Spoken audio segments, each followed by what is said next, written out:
الحمد لله الذي خلق السماوات بغير عمد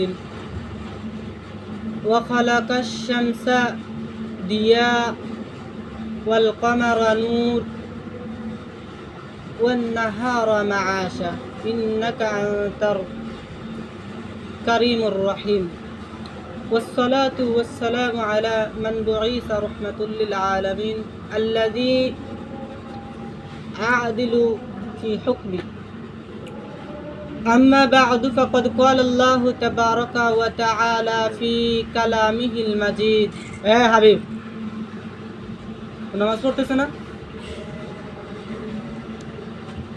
أما بعد فقد قال الله تبارك وتعالى في كلامه المجيد أعوذ بالله من الشيطان الرجيم بسم الله الرحمن الرحيم إن الله يأمر بالعدل والإحسان وإيتاء ذي القربى وينهى عن الفحشاء والمنكر والبغي يعظكم لعلكم تذكرون صدق الله العظيم وقال حبيبنا شفيعنا مولانا وأولانا وقرة أعيننا إلى محمد بن عبد الله بن عبد المطلب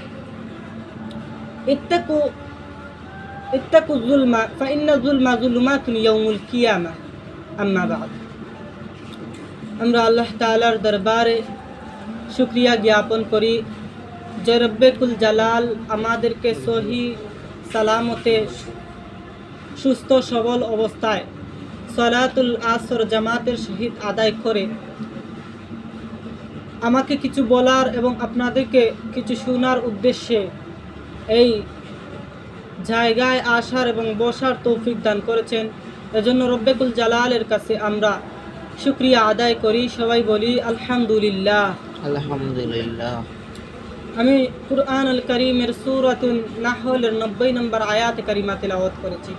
যেই আয়াতটি আপনাদের সবার পরিচিত, অনেকে হয়তোবা জুম্মার খুতবা শুনতে শুনতে মুখস্থ এই আয়াতটি পড়ার পরে আপনারা পড়েই ফেলেছেন, ফাযকুরুনি আযকুরুকুম ওয়াশকুরুলি ওয়ালা তাকফুরুন। তো আমি ন্যায় বিচার সম্পর্কে আজকে আলোচনা করব। যেহেতু কালকে বলছিলাম ন্যায় বিচার সম্পর্কে আজকে আলোচনা। তো ন্যায় বিচার যখন দুনিয়া থেকে উঠে যাবে, ন্যায় বিচার যখন কমে যাবে, তখন আল্লাহর আযাব আর গজব আমাদের দিকে আসবে। তো এক আল্লাহর আবেদ বান্দা, তার ছিল 2 সন্তান। তার এক সন্তান ছিল চালাক আর এক সন্তান ছিল বোকা। তবে বোকা যেই সন্তান, সেই সন্তান কাজ করতে পারত, সব যেই কাজে লাগিয়ে দেন সেই কাজই করতে পারত।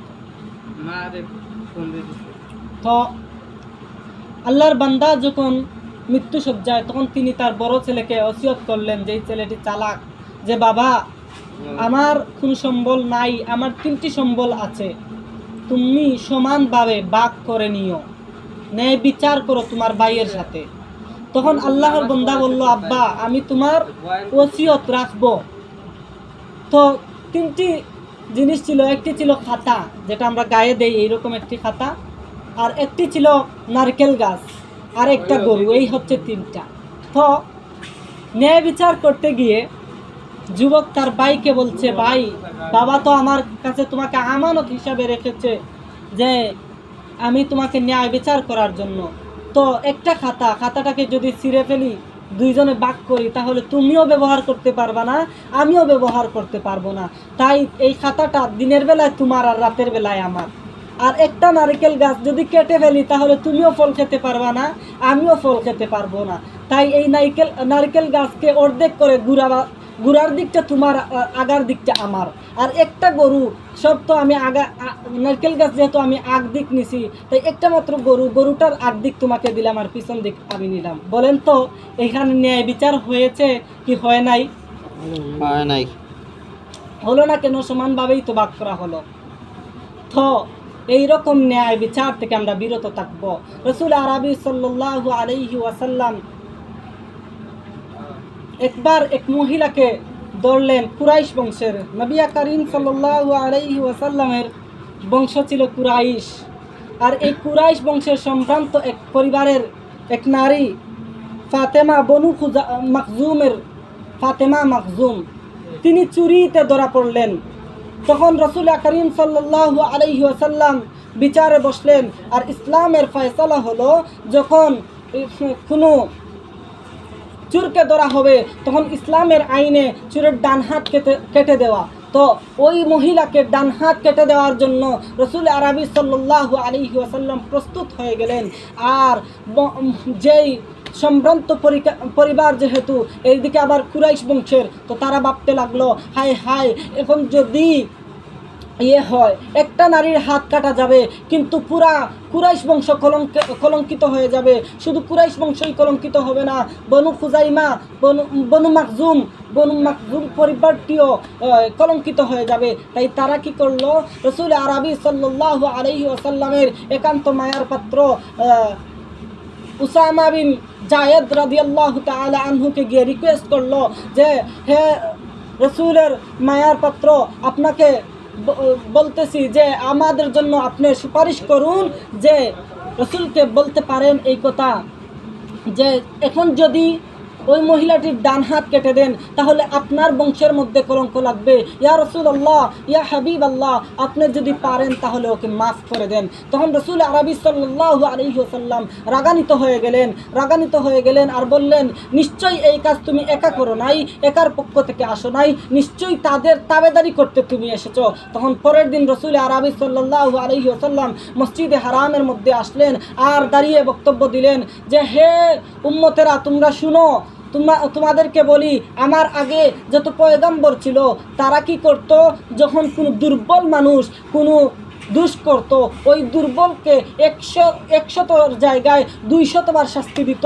এমন শাস্তি দিত যে ওই দুর্বলটা সহ করতে পারবে না, কিন্তু সবলটা যখন কোনো দোষ করত তাদেরকে শাস্তি দেওয়া হতো না।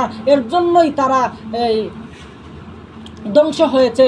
তো তোমাদেরকে বলে রাখি, শুনো, আজকে ওই বনু মাখজুমের ফাতেমা নয়, আমার মেয়ে যদি ফাতেমা হতো তাহলে ওয়াল্লাহে বিল্লাহে তাল্লাহে, আল্লাহর কসম, আমি এই আমার মেয়ে ফাতেমার হাতটা কেটে দিতাম। তাহলে এখান থেকে বোঝা যায় যে ন্যায়, আর রাসূল আরবি সাল্লাল্লাহু আলাইহি ওয়াসাল্লাম পরে এই কথার পরে বলেন যে ন্যায় বিচার যতদিন থাকবে আসমান আর জমিনের মধ্যে কেউ কখনো লাঞ্ছিত হবে না, কেউ কখনো বঞ্চিত হবে না। ন্যায় বিচার যখন থাকবে তখন কারো অভাব অনটন